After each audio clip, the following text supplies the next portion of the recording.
지난주 설교 제목으로 할례받고 주님 마음으로 이기는 삶이라는 제목으로 말씀을 전해드렸어요. 첫 번째는 싸움은 지는 싸움이 있고 반드시 이기는 싸움이 있다. 우리가 싸우는 싸움은 다 공중 권세 잡은 자와의 싸움이기 때문에 우리는 우리로 싸우면 100% 다치는 거라는 거예요. 그러나 주의 성령으로 말미암아 주님이 주시는 마음으로 살면은 100% 이길 수 있는 싸움이라는 거예요. 싸움은 주님으로 말미암아 이기는 거예요. 나는 이길 수 없어. 여러분들 나를 인정하고 또 주님을 인정을 해야 되는 거예요. 나는 할 수 없고 주님은 모든 것을 하실 수 있는 분이라는 것을 인정하는 것부터 여러분들 영적 축복은 시작돼요. 이기는 자가 받는 기업에 대해서도 말씀을 드렸죠. 초대교회, 계시록에 나오는 교회들은 다 이기는 자로서 그 복을 받는 그런 교회였다는 것을 우리가 알았으면 좋겠다는 것이죠. 오늘은 섬길 수 있게 하는 언약인가? 설교 제목이 섬길 수 있게 하는 언약인가? 우리 한번 따라서 한번 하겠습니다. 섬길 수 있게 하는 언약인가? 섬길 수 있게 하는 언약인가? 내가 붙잡아야 될 언약은 섬길 수 있게 하는 언약을 붙잡아야 돼요. 섬길 수 있게 하는 언약인가? 다시 한번 따라서 하겠습니다. 섬길 수 있게 하는 언약인가? 섬길 수 있게 하는 언약인가? 이 제목으로 하나님의 말씀을 대언할 때 이 성령으로 할례받고 주님이 주시는 마음을 구해서 다 들어서 100% 생명이 되는 시간이 되었으면 좋겠습니다. 예수 그리스도가 이 땅에 오신 이유가 너무나도 중요한 사안이기 때문에 성경은 예수 그리스도가 오신 이유에 대해서 많은 말씀을 하고 계셔요. 예를 들면 예수님이 오신 이유가 뭐냐? 죄를 사해 주시기 위해서 오셨다. 또 하나님의 생명을 주시기 위해서 오셨다. 또 우리를 하나님의 자녀가 되게 해주시기 위해서 오셨다. 신부로 우리를 삼아주시기 위해서 오셨다. 천국을 주러 오셨다. 몸된 교회를 세워주러 오셨다. 하여튼 여러 가지 아주 말씀을 우리에게 해주시면서 영적인 진리를 분별시켜주는 거예요. 많은 말씀을 하고 있어요. 맞습니다. 그런데 이렇게 많은 놀라운 복을 받고 누리게 되면 어떻게 해서 누릴 수 있게 되었느냐라고 말한다면은 예수 그리스도께서 오셔서 비정상적인 것을 모두 정상적으로 바꾸어 놓으심으로 말미암아 그렇게 되어진다. 예수 그리스도께서 오셔서 비정상을 정상으로 바꿔 놓으심으로 말미암아 그렇게 되어진다는 거예요.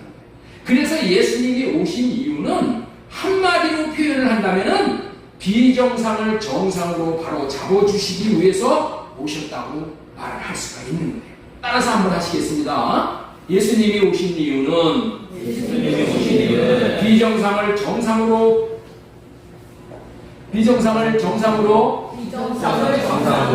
바로 잡아주시기 위해 오셨습니다.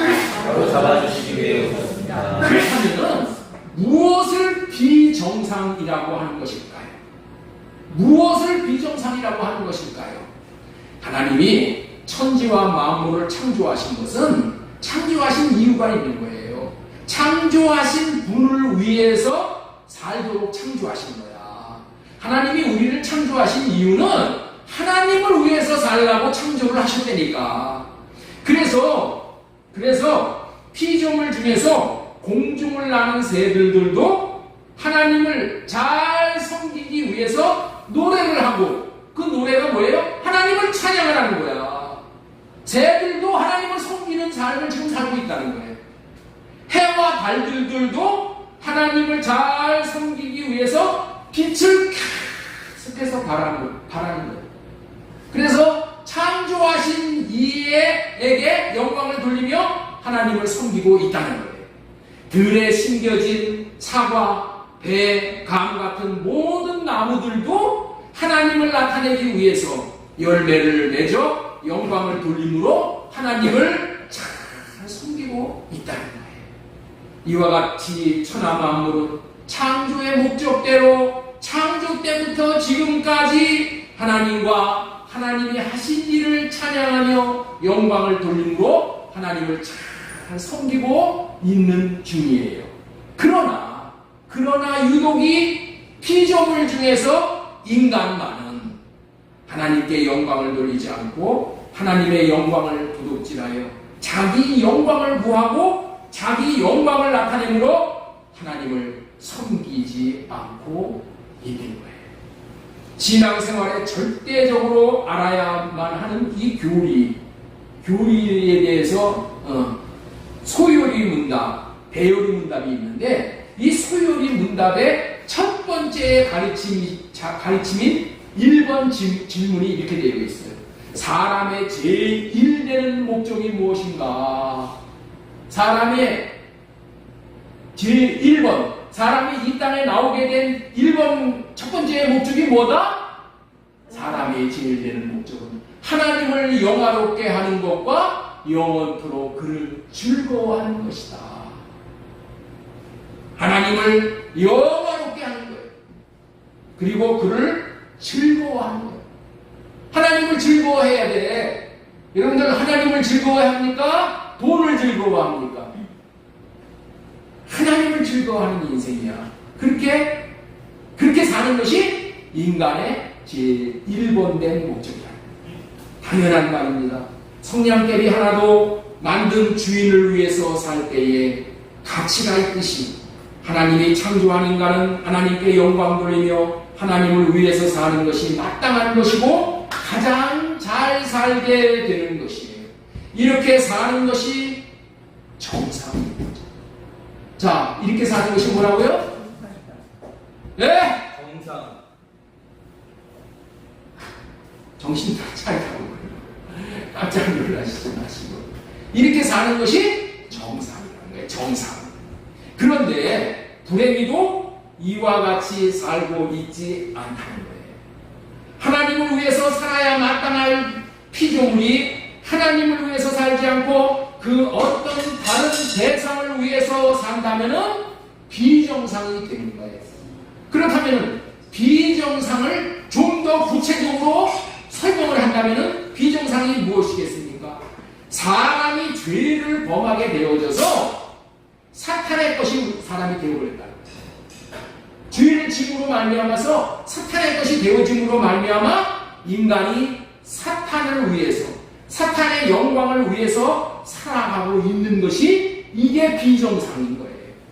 인간을 창조하신 것은 하나님의 것이 되어서 하나님을 기뻐하고 하나님을 영화롭게 하기 위해서 창조하셨는데 지금 모든 인간들이 마귀의 것이 되어 마귀를 기쁘게 하고 마귀를 영화롭게 하기 위해서 살고 있는 것이 가장 비정상적인 것이라는 말이에요.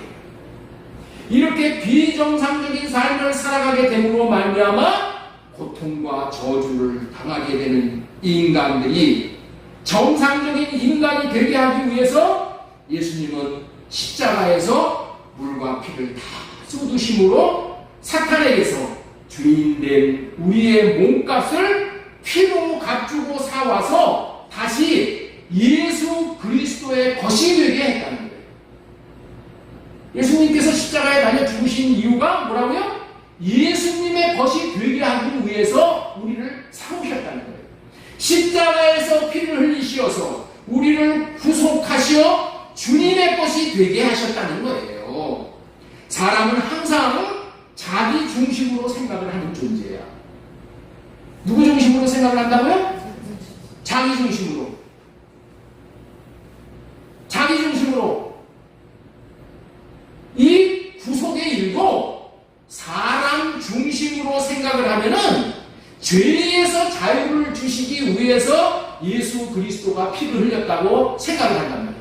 인간 자기 중심에서 생각하면 그렇다는 거야. 아, 내 죄 구원해 주시기 위해서, 내 죄 해결해 주시기 위해서 죽으셨어. 이렇게 생각하지만은 하나님의 입장에서는 예수 그리스도의 것으로 삼기 위해 피를 흘렸다는 거예요. 이렇게 하신 것을 특별히 법률 용어로 구속이라 부르는 거예요. 구속. 우리는 붙잡아다가 형무소에 집어넣기 위해서 구속했다 그런 뜻이 아니고, 여기서 말하는 구속이라는 것은 주님의 것이 되었다 그런 것이야.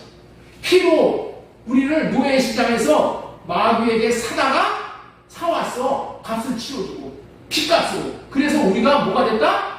예수님의 것이 되었다. 산 사람의 것이지. 그것을 구속이다 이런 의미예요. 그렇다면은 이제 값주고 사옴으로 주님의 것이 되었기에 주님을 위해서, 주님을 섬기기 위해서 살아야 마땅한 존재들이 되었다는 것이죠. 이런 의미를 설명해 주는 말씀이 오늘 본문 히브리서 9장 14절 말씀인 거예요. 이 말씀은 예수 그리스도의 피로 값주고 사온 것을 양심이 살아난 것으로 표현을 하고 있는 거예요. 자, 우리 히브리서 9장 14절 제가 읽을 테니까 잘 들어보세요. 하물며 영원하신 성령으로 말미암아 흠없는 자기를 하나님께 드린 그리스도의 피가 어찌 너희 양심을 죽은 행실에서 깨끗하게 하고 살아계신 하나님을 섬기게 하지 못하겠느냐. 옛날에는 사탄의 것이 되어서 사탄에게 속하여서 살 때에는 하나님을 섬기지 못함으로 양심이 죽은 자로 살았다는 거예요. 하나님을 섬겨야 될 마땅한 우리 하나님의 것이 사탄의 것이 되어서 하나님을 섬기지 못하니까 양심이 틀려버렸다는 얘기예요. 양심이 죽었다. 양심이 죽은 자로 살았으나 이제는 주님의 것이 되어서 주님을 섬기는 자가 되었기에 양심이 살아난 양심적인 사람이 되었다는 의미의 말이에요. 다시 한번 읽어보겠습니다. 하물며 영원하신 성령으로 말미암아 흠없는 자기를 하나님께 드린 그리스도의 피가 어찌 너희 양심을 죽은 행실에서 깨끗하게 하고, 그리스도의 피로 말미암아 우리가 죽은 행실에서 깨끗하게 하고 살아계신 하나님을 섬기게 하지 못하겠느냐. 섬기게 한다는 얘기가 못한다는 얘기예요. 넉넉히 섬기게 한다는 얘기예요. 옆에 있는 분에게 한번 질문 한번 해보시죠. 양심이 살아나셨지요? 양심이 살아나셨죠? 대답들을 안 하시네. 다시 한번 질문 한번 해보시죠. 양심이 살아나셨지요? 양심이 살아나셨죠? 다시 말해서 예수 그리스도가 십자가에서 죽으신 이유는 양심이 죽어버려 하나님을 섬기지 못하는 자들에게 양심을 살려줌으로 하나님을 섬길 수 있도록 하시기 위해서라는 뜻이야. 자신을 창조한 하나님을 섬기지 못하고 사는 비정상에서 하나님을 섬기는 정상으로 만들어 주시기 위해서 이 땅에 오시어 십자가를 지시고 죽으셔 양심을 살려주셨다는 거예요. 양심을 살려주셨어. 양심을 살려주셨어. 그렇습니다. 양심이 살아나 하나님을 섬기느냐 섬기지 못하느냐가 예수님이 십자가에서 죽으셔야 할 정도로 중요한 사안이고 언약을 갱신할 정도로 중요한 일이라는 거예요. 법을 바꿔줄 정도로 첫째 것에서 둘째 것으로 옛 언약에서 새 언약으로 법을 바꿔야 될 정도로 중요한 사안이 예수님이 십자가에서 죽으셔서 우리의 양심을 살리는 것이죠.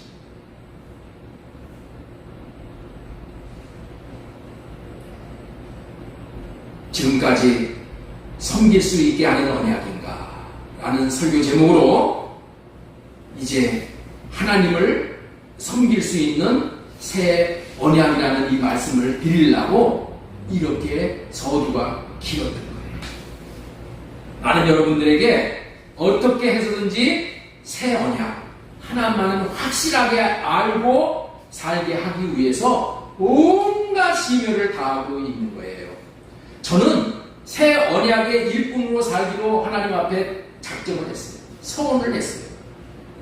저는 새 언약의 일꾼으로 여러분들에게 새 언약이 무슨 언약인지, 왜 새 언약을 믿어야 하는지, 아니 새 언약으로만 살아야 하는지에 대해서 온 마음을 다하여 전하고자 하는 거예요. 왜 새 언약에 이렇게 올인을 하는 것입니까? 도대체 새 언약이 무엇이길래 이렇게 하는 것입니까? 지금까지 말씀을 드렸어요. 우리 새 번역으로 다시 한번 보겠습니다. 새 번역. 하물며 영원한 성령을 힘입어 자기 몸을 흠없는 제물로 삼아 하나님께 바치신 그리스도의 피야말로 더욱더 우리들의 양심을 깨끗하게 해서 우리로 하여금 죽은 행실에서 떠나서, 죽은 행실이 어떤 행실이에요? 하나님을 섬기지 못하는 행실이 죽은 행실이죠. 살아계신 하나님을 섬기게 하지 않겠습니까? 이 말씀은 새 언약이 하나님을 섬길 수 있게 해주시는 언약이라고 명명백백하게 말씀하고 있는 내용이에요. 새 언약을 믿고 새 언약이 이루어져 새 언약으로 살아야만 하나님을 섬기는 사람이 될 수 있기 때문입니다. 우리는 신앙생활을 한다고 하면서 하나님을 잘 섬기는 것으로 착각을 하고 살고 있어요. 그런데 그렇지 않을 수가 있다는 거예요. 그리스도께서 십자가에서 피를 흘리심으로 인하여 저와 여러분들이 하나님을 섬길 수 있게 해주셨다고 하면서 15절에서는 그러므로 이렇게 시작합니다. 그러므로 그리스도는 새 언약의 중보자이십니다. 새 언약의 중재자이십니다. 이렇게 말씀을 하고 계십니다. 그리스도가 새 언약을 이루어 주셔서 새 언약으로 살아야만이 하나님을 섬길 수 있다는 말인 거예요. 그런 의미로 새 언약을 이루어 주시는 분을 중보자, 중재자라고 하는 것인데, 그리스도가 새 언약의 중보자 노릇을 잘 하시어서 이제는 새 언약을 믿고 받아들이며 사는 자들에게 하나님을 섬길 수 있는 자들이 되게 해주셨다는 거예요. 이토록 새 언약이 무슨 언약인지를 명명백백하게 알려주고 있는 말씀이 오늘 본문의 말씀이에요. 새 언약은 다른 언약이 아니요. 새 언약을 어렵게 생각할 것이 아니라, 새 언약은 무슨 언약이라? 하나님을 섬길 수 있게 해주는 언약이 새 언약입니다. 하나님을 섬길 수 있게 해주는 언약이 새 언약이야. 그렇다면 어떻게 해서 하나님을 섬길 수 있게 하시는 것입니까? 새 언약은 무슨 언약이라고 했어요? 예수님의 마음을 주시겠다는 언약이야. 어떻게 해서 하나님을 섬길 수 있게 하셔요? 새 언약으로 말미암아 예수님의 마음을 주셔서 섬길 수 있게 해주신다는 거예요. 그 말씀이 에스겔서 36장 26절의 말씀이야. 또 새 영을 너희 속에 두고 새 마음을 너희에게 주되, 새 영 너희 속에 두고 새 마음을 너희에게 주되. 이거 다 누구의 마음이야? 누구의 영이고 누구의 마음이야? 예수님의 영이고 예수님의 마음이야. 예수님의 마음을 주어서 너희 육신에서 굳은 마음을 제거하고 부드러운 마음을 준단 말이야. 굳은 마음이 뭐예요? 하나님을 섬기지 못하는 마음이야. 하나님을 섬기지 못하는 마음이 굳은 마음이야. 부드러운 마음은 뭐예요? 하나님을 섬기자고 그러면 예 알았습니다 하고 따라오는 마음이야. 또 내 영을 너희 속에 두어 너희로 내 율례를 행하게 하리니 너희가 내 율례를 지켜 행하리라. 이 마음을 주면 어떻게 돼요? 율례를 행하게 하는 거야. 율례가 뭐야? 하나님을 사랑함으로 하나님을 섬기는 거죠. 응?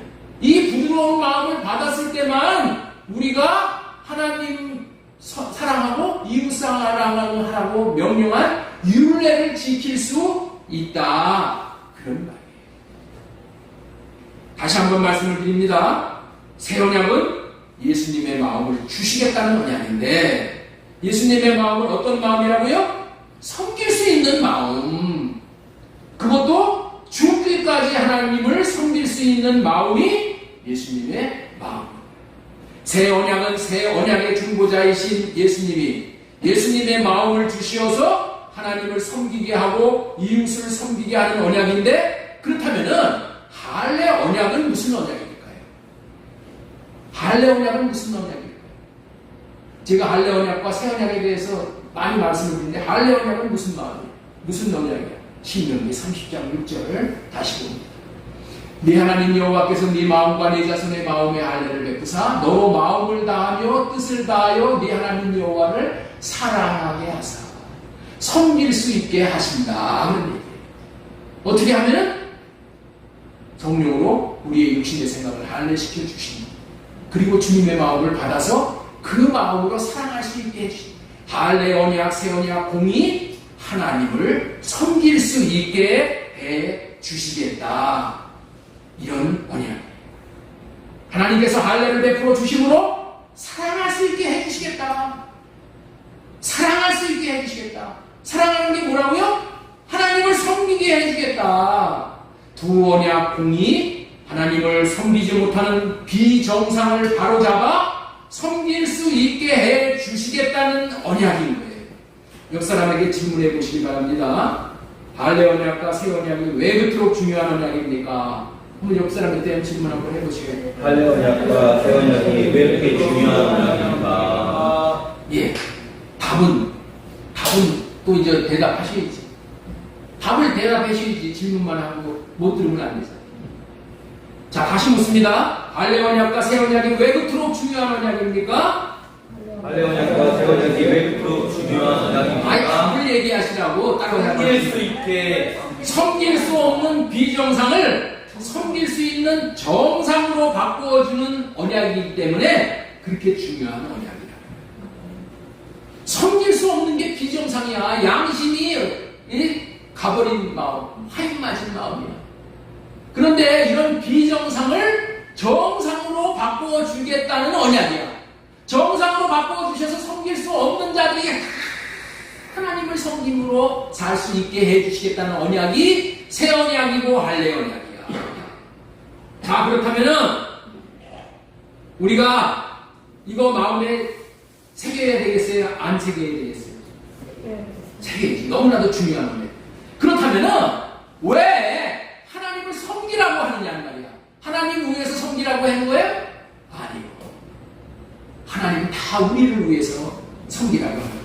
자, 그래서 두 번째로 전해드릴 말씀은 영원한 유업을 받게 하는 새 언약이라는 제목으로 말씀을 전해드립니다. 영원한 유업을 받게 하는 언약이라는 거예요.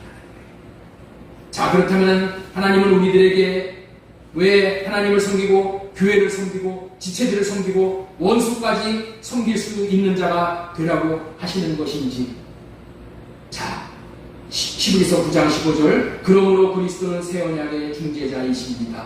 그는 첫 번째 언약 안에서 저지른 범죄에서 사람들을 구속하시기 위하여 죽으심으로 부르심을 받은 사람들로 하여금 약속된 영원한 유업을 차지하게 하셨습니다. 약속된 영원한 유업을 받게 하시기 위해서라고 말씀하고 계시는 거예요. 왜 우리가 하나님을 섬겨야 된다고요? 왜 교회를 섬겨야 되고 지체를 섬기고 원수를 섬기냔 말이야. 섬기는 게 쉬운 게 아니잖아요. 섬기면 나는 손해를 보는 거야.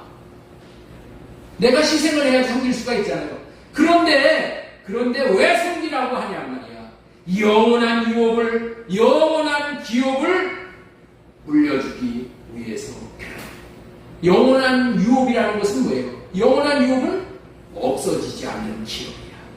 하나님이 주시는 선물이 기업인데 하나님이 주시기 때문에 영원한 것이고 없어지지 않는 영원한 기업이 되는 이유는 그 기업이 하나님의 생명이기 때문에. 이렇게 섬김으로 말미암아 우리가 뭘 받는다고요? 하나님의 생명을 받는 거예요. 영원한 하나님의 생명을 주시기 위해서 하나님을 섬기라고 한다니까. 자, 신명기 30장 6절 다시 보겠습니다. 네 하나님 여호와께서 네 마음과 네 자손의 마음에 할례를 베푸사 너로 하여 마음을 다하여 뜻을 다하여 네 하나님 여호와를 사랑하게 하사 너로 생명을 얻게 하시고. 하나님은 우리가 사랑을 하면은 하나님이 그 사랑을 바로잡기 위해서 우리 안으로 들어오셔서 어떻게 돼요? 사랑을 바로잡수시고 우리에게 대신 하나님의 마음을, 하나님의 생명을 우리에게 먹여주신다. 생명을 먹어주신다. 그러니까 우리는 이렇게 해서 생명 먹는 거예요. 그래서 사랑하라는 말을 그렇게 성경에서 많이 하는 거예요. 그렇게 섬기라는 얘기를 성경에서 많이 하는 거예요. 할례 받음으로 주시는 사랑으로 섬김으로 영원한 기업인 하나님의 생명을 얻게 되는 것입니다. 인간은 하나님께서 반드시 생명과를 먹고 영원한 생명을 먹도록 창조화되었어요.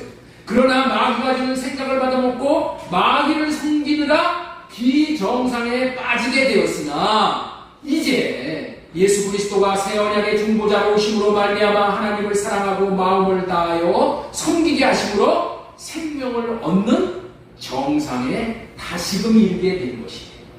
이와 같은 기업을 주는 할례 언약, 새 언약, 둘째 언약으로 말미암아 하나님을 섬기게 된 것을 감사할 수 있는 저와 여러분들 되시기 바랍니다.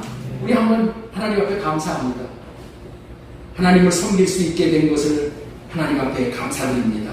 하나님을 섬길 수 있게 된 것을 하나님 앞에 감사합니다. 제가 어렸을 때 지금부터 한 5, 60년 전 얘기예요. 제가 이런 말을 많이 들었어. 무슨 말을 들었냐면 일제시대가 지금 시대보다 나았어. 이런 소리를 사람들이 많이 한 거야. 네? 일제시대가 지금보다 나았어. 네? 왜냐하면 제가 어렸을 때 너무나도 어려웠어요. 밥을 제대로 먹는 사람이 없었어. 그래서 보릿고개 나온 얘기가 나오는 거야. 이 똥구멍이 찢어진다. 그런 얘기가 나올 때요. 얼마나 먹고 살기가 힘들었으면 사람들이 뭐라 그러냐면 일제시대는 그나마 먹을 것은 먹을 수 있었어. 이런 얘기야. 그러면서 얼마나 살기가 힘들었는지 일본 사람들 밑에서 종로로 탈 때가 좋았다는 말이잖아요. 일제 강점시대의 법에 따라서 종로로 타는 삶이 어떻게 자유시대의 법 안에서 사는 삶보다 더 나을 수가 있겠냐는 거예요. 먹고 사는 것이 일제 강점기보다 못하다고 그때가 좋다고 그런 말을 했다니까. 그런 말을. 나는 어린 나이에 무슨 의미인지도 모르고 그런 얘기를 깊다 없게 듣고 살았어. 이처럼 어리석은 말을 하는 것은 자신들이 누리고 있는 법이 얼마나 귀하고 소중한지를 잘못 알았기 때문에 그렇다는 거예요. 잘못 알아. 그냥 먹는 것에 그냥 내어가지고 그런 얘기를 입에서 막 쏟아내는 거예요. 그런데 이와 같이 어리석은 생각을 하고 있는 일들이 지금 교회 안에서 똑같은 일들이 벌어지고 있다는 얘기를 지금 하려고 해요. 무슨 말을 하려고 하냐면은 첫 언약인 모세 율법 안에서 사는 것이 더 좋다고 여기고 사는 사람들이 교회 안에 지금 부지기수로 많다는 거예요. 여러분들 이 말씀을 잘 이해할 수 있어요. 그런 사람들은 하나님께서 돌에 새겨준 율법을 자기로 지키고 자기로 살려고 온갖 노력을 다하고 있는 거예요. 지킬 수도 없는 법, 그래서 그림의 떡과 같은 법을 추종하고 살고 있다는 거예요. 새 언약이 얼마나 좋은 언약이고 법인 줄을 모르기 때문에 이런 비정상적인 일들이 벌어지고 있다는 거예요. 좋은 줄을 모르면은 과거의 타성에 빠져서 사는 거예요. 요즘에 컴퓨터 시대에 얼마나 여러분들 젊은이들은 챗 GPT니 어마어마한 거를 막 누리면서 살아. 그런데 어른들은 뭐야? 그런 거 그냥 누리물에 대해서는 그냥 전혀 모르니까 그냥 옛날 시대로 독수리 탑으로 그냥 그거를 항상 해요. 내가 그렇다는 얘기예요 지금. 예? 좋은 것이 온 거를 지금 몰라. 그래서 되지도 않는 살지도 못하는 하나님 사랑 이웃사랑도 못하는 모세 율법 첫 언약 여기에 빠져서 산다는 거예요. 하나님은 이렇게 살아도 되고 안 살아도 되는 것 같이 우리는 착각할 수 있지만은 이렇게 사는 것을 죄를 짓고 산다고 하나님은 말씀하십니다. 히브리서 9장 15절을 보겠습니다. 히브리서 9장 15절. 이로 말미암아 그는 새 언약의 중보자시니 이는 첫 언약 때에 범한 죄에서 속량하려고 죽사 첫 언약 때에 첫 언약 때에 범한 죄에서 속량합니다. 첫 언약으로 사는 사람들은 다 죄만 짓는 삶을 사는 거예요. 모세 율법을 자기로 순종을 하고 자기로 그것을 이루려고 하는 사람들은 할 수가 없어. 다 뭐만 하는 거야? 죄만 짓는 거야. 죄만 짓는 거예요. 첫 언약 때에 범한 죄에서 속량하려고 예수님이 중시했으니까. 첫 언약으로 살면 죄를 짓게 된다는 거예요. 무슨 죄를 짓는 것일까요? 하나님을 섬기지 못하는 죄를 짓는 거야. 하나님을 섬기도록 피조되어진 피조물이 하나님을 섬기지 못하는 것이 하나님이 뽑으신 가장 큰 죄라는 것을 알아야 새 언약이 얼마나 고마운 언약이며 법인 줄을 알고 감사하고 새 언약을 붙들게 된다는 거예요. 새 언약만이 새롭고 산 길이라는 거예요. 새 언약만. 히브리서 9장 19절 하물며 영원하신 성령으로 말미암아 흠없는 자기를 하나님 앞에 드린 그리스도의 피가 너희 양심을 죽은 행실에서 깨끗하게 하고 살아계신 하나님을 섬기게 하지 못하겠느냐. 새 언약을 이루어주시기 위해서 오셔서 새 언약을 믿는 자들에게 이 보혈의 피의 공로를 입혀서 주님이 주시는 마음으로 살아가게 하는 자들, 이런 자들이 이런 복을 누립니다. 이스라엘 백성들이 애굽에서 나와서 광야에서 조금만 힘들면 모세에게 불평을 하였어요. 애굽에 있을 때는 고기도 먹고 부추도 먹고 마늘도 먹고 좋았는데 광야에 나오니까 못 먹습니다 하고 불평불만했다. 민수기 11장 5절 말씀 보겠습니다. 우리가 애굽에 있을 때는 값없이 생선과 오이와 참외와 부추와 파와 마늘들을 먹은 것이 생각나고 이제는 우리의 기력이 다하여 이 만나 외에는 보이는 것이 아무것도 없도다 하니. 마찬가지로 좋은 것을 제대로 모르면은 엉뚱한 것에 마음을 뺏기고 동경을 하게 되는 거예요. 우리는 비정상에 빠져서 정상인으로 사는 것인 줄 오해하고 사는 사람들이 너무나도 많이 있는 현실이라는 것을 알아야 되고, 그리고 거기에 빠져서는 안 되는 거예요. 우리는 첫째 언약이 좋은 언약인 줄 알고 착각을 하고 사는 사람들이 교회 안에 너무나도 많은 현실이에요. 새 언약이 뭔지도 몰라.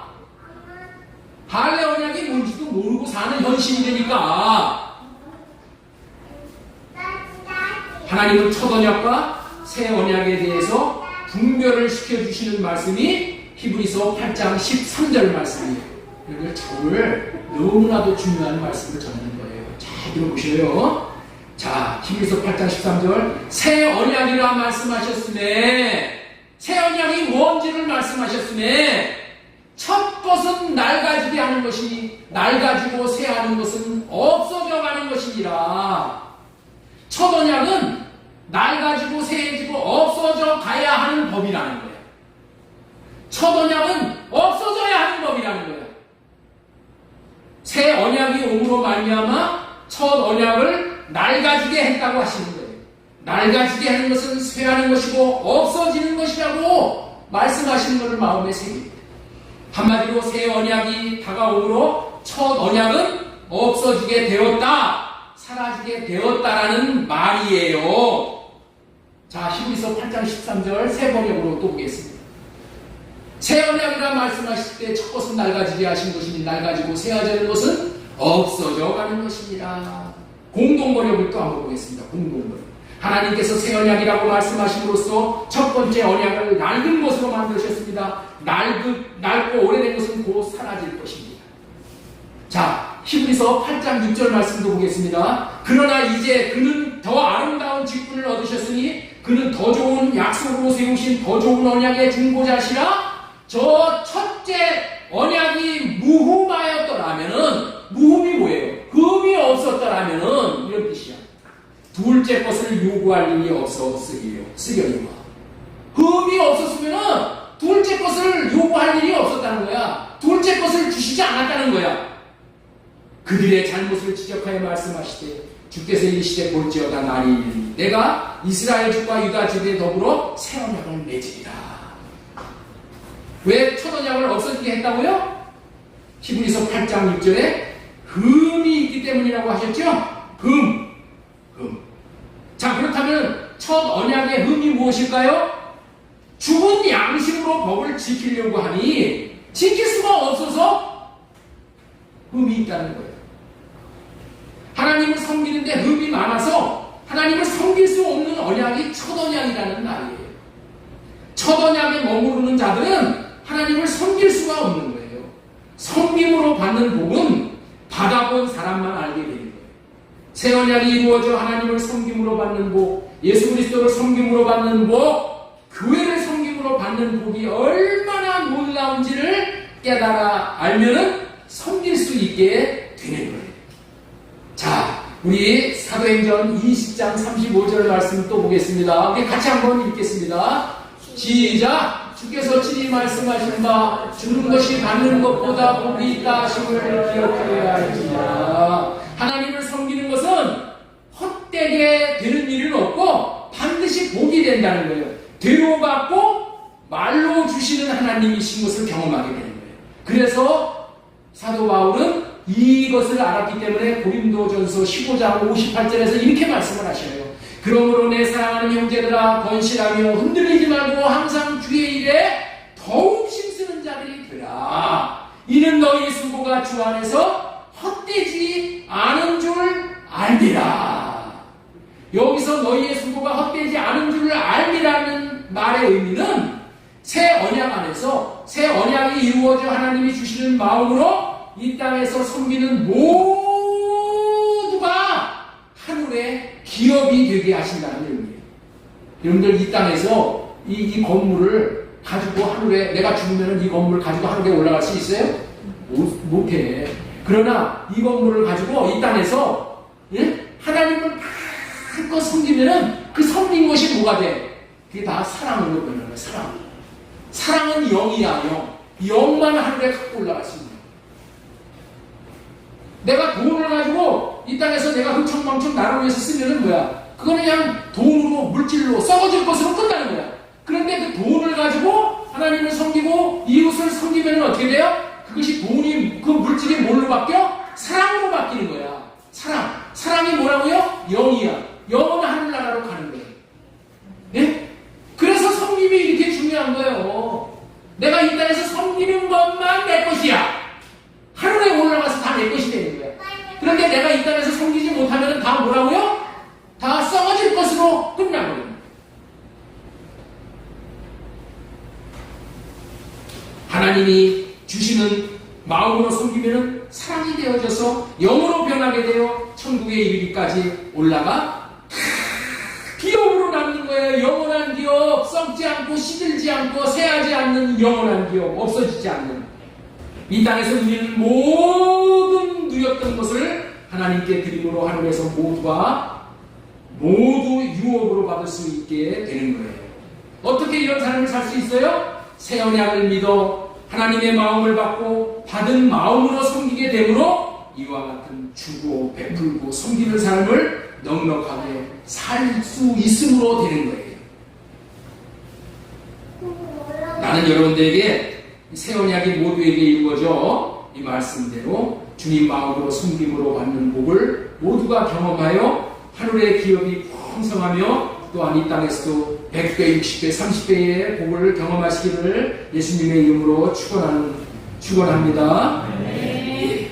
자, 지금까지 설교 제목이 뭐냐? 섬길 수 있게 하는 언약인가? 첫 번째, 하나님을 섬길 수 있는 새 언약. 영원한 유업을 받게 하는 새 언약. 이 두 가지의 제목으로 말씀을 전해드리는데, 세 번째로 전해드리는 말씀이 뭐냐면, 육체로 섬기는 육체의 예법인 첫 언약에 대해서 말씀을 드립니다. 왜 첫 언약을 폐해야 되냐? 육체의 예법이기 때문에 그렇다는 거예요. 새 언약으로는 하나님을 섬길 수 있으므로 하늘 유업을 받을 수 있지만은 첫 언약은 이와 같은 복을 받아 누릴 수가 없다는 것을 이제 지금까지 전해드렸는데, 그렇다면 첫 언약으로는 하나님을 섬길 수 없으므로 영원한 생명의 기업을 받을 수 없고 죄만 짓는 이유가 무엇이냐, 이의 말씀을 드리려고 하는 거예요. 자, 우리 히브리서 9장 1절 말씀 보겠습니다. 히브리서 9장 1절. 첫 언약에도 섬기는 예법과 세상에 속한 성소가 있더라. 이런 것은 먹고 마시는 것과 여러 가지 씻는 것과 함께 육체의 예법일 뿐이며. 첫 언약은 무슨 예법이라고요? 육체의 예법이야. 육체의 예법. 개혁할 때까지만 둔 거라는 거예요. 개혁한다는 얘기가 뭐야? 새 언약이 올 때까지만 이 법을 존속시켰다 그런 뜻이에요. 육체의 예법이야. 육체의 예법. 다시 말해서 육신으로 섬기도록 가르치는 언약이라는 거예요. 육체의 예법. 육체를 가지고 어떻게 하나님을 섬길 수 있나를 가리키는 것이 육체의 예법이야. 육신의 생각과 마음을 변화시켜서 하나님을 사랑하고 하나님을 섬기게 하려는 법이 첫째 것이고 모세율법이고 첫 언약이고 육체의 예법이라는 거예요. 하나님은 사람에게 두 가지의 법을 주셨어요. 하나님은 사람에게, 민집사님, 하나님은 사람에게 몇 가지 법 주셨다고요? 예, 우리 민집사님 잘 대답하셨어요. 두 가지 법을 주셨어요. 두 가지 법.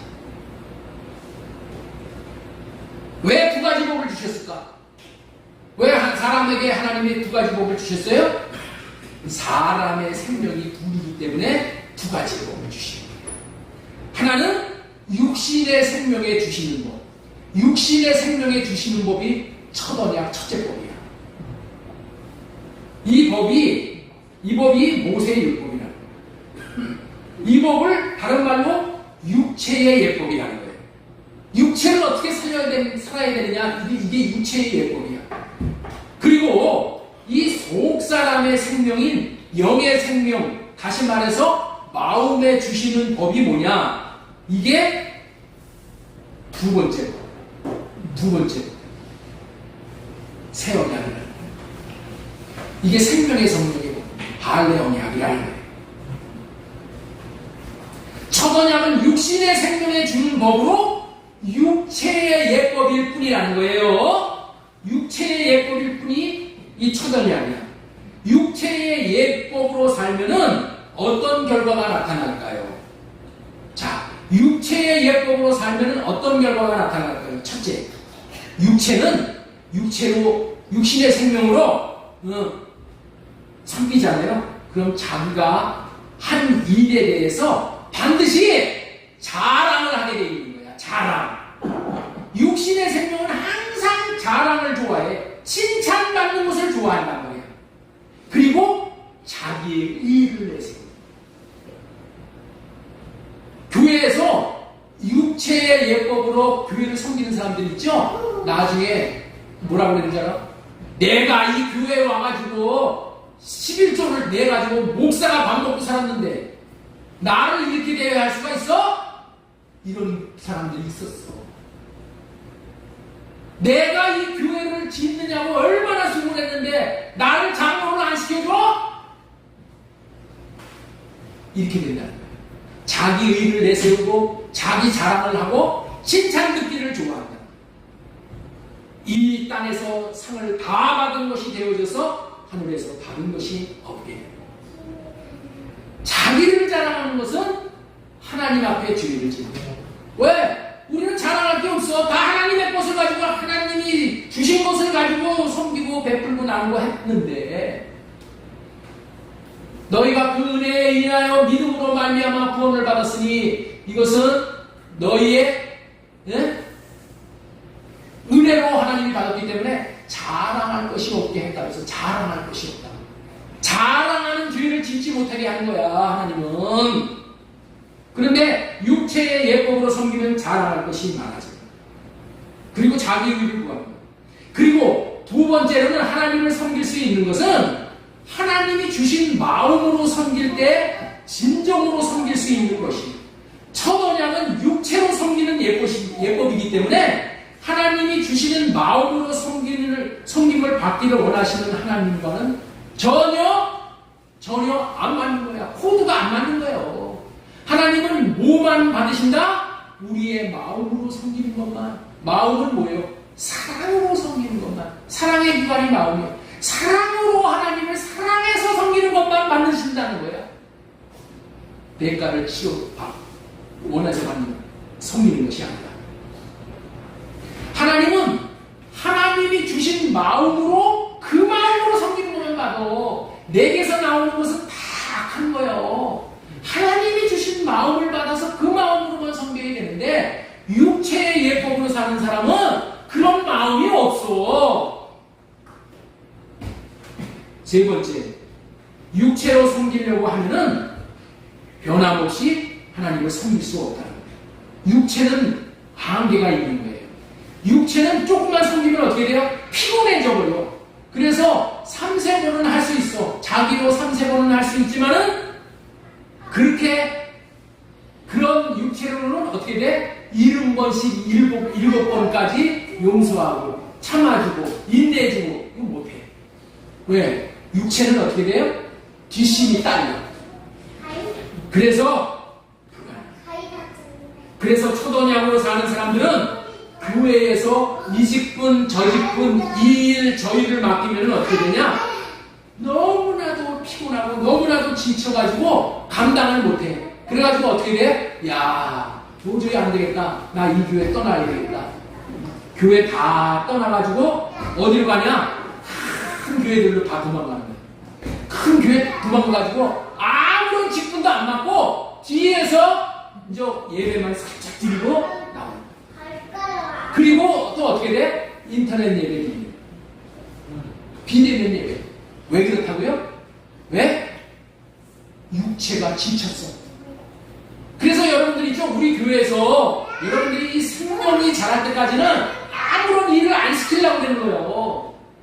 왜? 못 감당한다니까. 육체의 율법으로 섬긴 것은 못 감당해. 새 언약이 내 안에 이루어져서 예수님이 내 안에서 살아계셔서 주시는 마음을 받아서 그 마음으로 살면은 죽기까지도 충성을 할 수가 있는 거예요. 육이라는 것은 원래 그런 거예요. 그런 거 책망하려고 하는 게 아니에요. 나도 그랬어. 나도 아주 힘들어가지고 아주 그냥 지쳤어. 그 육으로 섬기면 그렇다니까. 육신은 그런 거예요. 그래서 육으로 섬기려고 하는 것은 비정상이기에 첫째 것을 폐하시고 둘째 것을 세워서 정상이 되게 하시어 마음껏 섬기도록 해주십니다.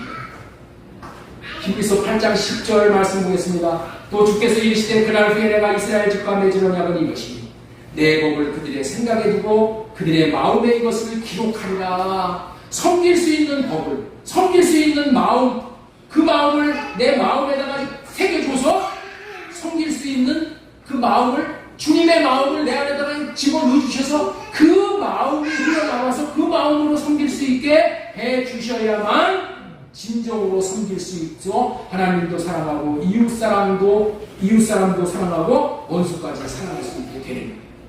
그래서 이렇게 불완전한 비정상으로 전락하는 이 법은 폐해시킵니다. 히브리서 10장 9절 말씀 보겠습니다. 그 후에 말씀하시기를 보시옵소서. 내가 하나님의 뜻을 행하러 왔나이다 하셨으니 그 첫째 것을 폐하시는 둘째 것을 세우려 하시니라. 이 뜻을 따라 예수 그리스도의 몸을 단번에 들이심으로 말미암아 우리가 거룩하다. 첫 언약은 우리가 육체를 깨끗하게 해서 하나님을 육체로 섬기게 하는 예법이 육체에 주신 언약이기 때문에 하나님을 온전하게 섬길 수 없는 언약입니다. 온전하게 못습니다. 그래서 영원한 기업을 얻지 못하게 하는 언약입니다. 그러나 새 언약은 마음을, 양심을 깨끗하게 해서 마음으로 양심을 살아나게 해서 마음으로 하나님을 섬길 수 있게 해주시는 언약이에요. 그래서 섬길 수 없는 언약은 폐해버리고 이제 더 좋은 언약, 더 나은 언약을 주십니다. 자, 조금만 더 하고 마치겠습니다. 오늘 대지를 5가지 준비했는데 지금 3개 했습니다. 한 가지 이것만 간단하게 하고 마치겠습니다. 여기서 이제 섬길 수 있게 하는 4번째, 하나님의 마음을 알게 하는 언약이 새 언약입니다. 여기서 여러분들에게 질문 한 가지 할 테니까 대답해 보세요. 자, 여기서 나는 하나님이 어떠한 분인지를 안다고 하시는 분 한번 손 들어보시고. 나는 하나님 하나님이 어떠한 분인지를 압니다. 라고 생각하시는 분 한번 손 들어보십시오. 나는 하나님을 압니다.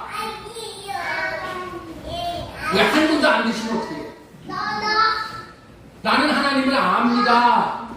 성경에서 지식으로 배운 거 말고 내가 체험적으로 하나님이 어떠한 분이신 줄 압니다. 라고 그렇게 경험하신 분 한번 손 들어보십시오.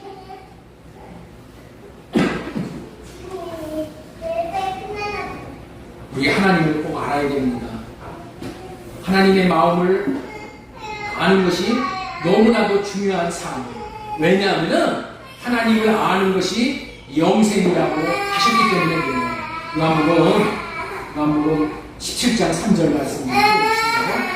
영생은 참 본 유일하신 참 하나님과 그가 보내신 자 예수 그리스도를 아는 것입니다. 하나님의 마음을 알아야 하나님의 마음에 합당하게 섬길 수가 있는 것입니다. 하나님의 마음을 모르면은 제 마음대로 살아가지고 하나님을 섬길 수가 없어요. 여러분들 잘 알고 또 알아야 되는 것이 하나님의 마음을 어떻게 알 수가 있을까요? 여러분? 하나님의 마음을 우리가 어떻게 알 수 있는가?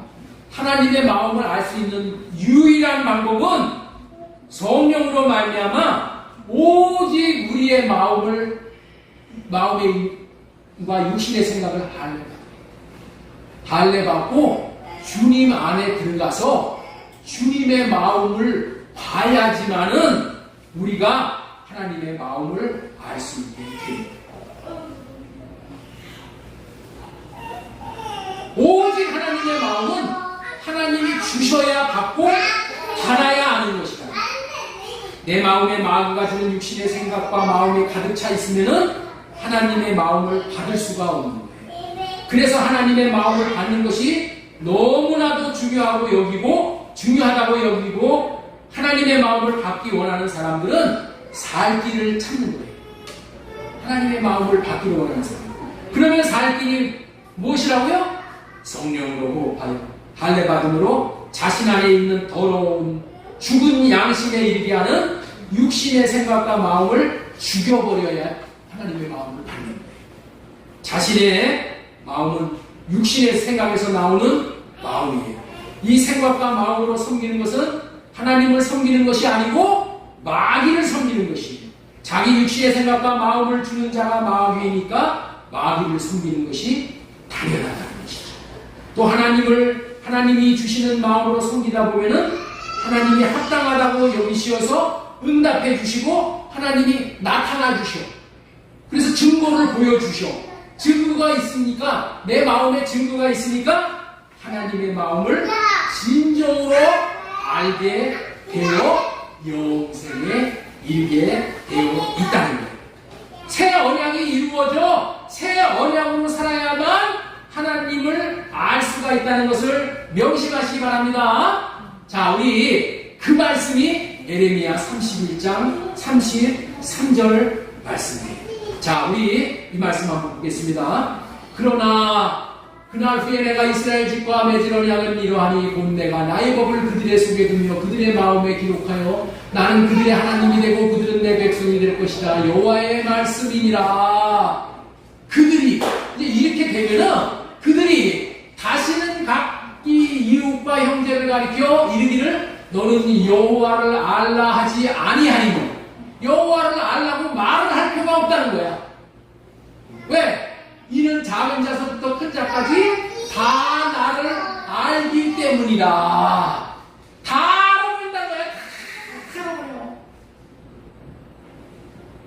하나님 아는 분 손들어 보세요. 그러면 어떻게 된다? 다 손들어 버린다니까. 다 손들어 버린다는 얘기가 이 얘기요. 어떻게 하면 다 알게 된다고요? 이스라엘 집과 맺을 언약은 이러하니 이 언약이 우리에게 이루어집니다. 그리고 이 언약대로 살면 나는 할례받고 주님이 주시는 마음을 받아서 주님이 주시는 마음으로 살아본 사람은 주님이 주시는 마음을 가지고 기도하면 기도의 응답이 내려와. 주님의 마음을 나타내면 어떻게 돼? 집에서도 내 육신의 생각을 달래갖고 주님 마음 주세요. 그 마음이 나타나면은 마귀가 물러가가지고 집에서 평화가 임하고 집이 가정이 하나가 되고 천국이 이루어지는 거야. 그거를 경험하니까 하나님이 이런 분이시구나. 하나님은 관념적인 분이 아니라 내 삶 자체에 들어오셔서 나와 함께 하시고 나의 모든 시름도 다 알아주시고 나를 붙들어 주시고 나를 인도해 주시고 내 앞에서 색을 나게 해주시고 이런 분이시구나를 즉시 안 되니까 어떻게 안다고요? 할례받고 주님이 주시는 마음을 받아서 그 마음으로 살기만 하면은 하나님이 즉시 나타나는 거예요. 성령이 나타나는 거예요. 그런데 우리 삶 가운데 성령이 나타나시지 않고 하나님이 나타나시지 않고 예수님이 나타나시지 않으면은 우리는 그냥 어둠이야. 깜깜한 거예요. 이 하나님이 나타나셔서 하나님을 나에게 경험시켜주고 그래서 나는 다른 사람은 나 몰라도 나는 하나님이 어떤 분이신지 알아. 내가 경험했어. 내 안에 증거가 있어. 내 안에 예수 그리스도의 흔적이 있어. 이렇게 얘기할 수 있게 해주신다. 이게 새 언약이야. 이렇게 해주시겠다는 언약. 우리는 종교 생활하는 게 아니에요. 주일날 와가지고 뭐 예배나 드리고 11조나 내고 이렇게 해가지고 의식이나 행하고 그게 신앙생활이 아니고 나는 할례받고 내 숨길의 생각을 할례받고 주님이 주시는 마음 구해서 주님의 마음을 나타내면 주님이 함께 하셔서 함께 응답하시고 함께 위로하시고 역사하시고 하나님의 영광을 내가 본분해서 하나님을 아는 거야. 그런 삶을 우리가 반드시 살아야 되기 때문에 이것을 여러분들에게 간증합니다. 이것을 증거하는 거예요. 이게 우리가 나아갈 바에 목표가 정확해야 돼요. 이해가 되시죠? 첫 언약할 때 사는 목표하고 이거하고 전혀 다른 거예요.